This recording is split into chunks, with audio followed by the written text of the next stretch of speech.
আরজিকর কাণ্ডে প্রকৃত দোষী বা দোষীদের ফাঁসির দাবিতে শনিবার পূর্ব বর্ধমান জেলার ভাতার বাজারে বিক্ষোভ মিছিল করল তৃণমূল কংগ্রেস। মিছিল শেষে পথসভা করা হয়।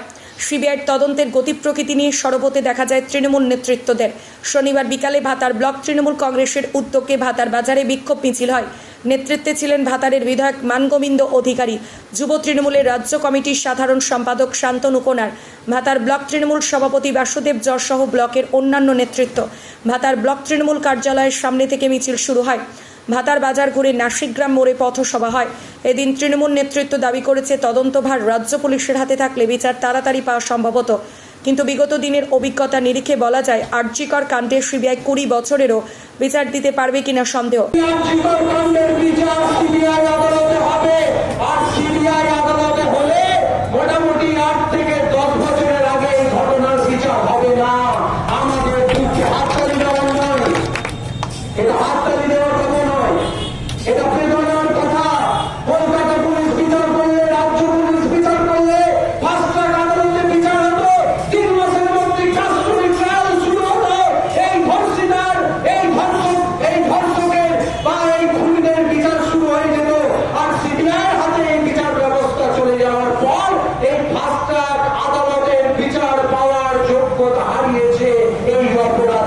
এটা আমরা অনেক করে বলতে পারি। সিবিআইয়ের বিশেষ আদালত 8 থেকে 5 বছর কমপক্ষে অতীত দিনে সিবিআইয়ের যে চলবে সেই অনুযায়ী করতে পারি।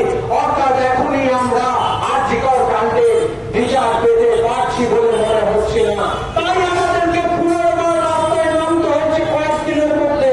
আগামী দিনগুলিতে এই তৃণমূল কংগ্রেস থাকবে, মমতা ব্যানার্জি থাকবে রাস্তায় এই আরজিকর কাণ্ডের বিচার চেয়ে।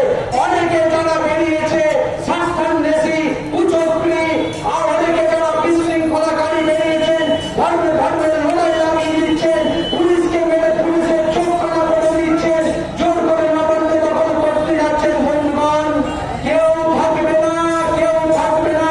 এই বাংলার মান নবান্নের 14 তলায় জেগে থাকবে, বাকি সবাই সুখসজ্জায় ঘুমিয়ে পড়বে, মিলিয়ে নেবে না কয়েকটা দিন পাড়ার দিন।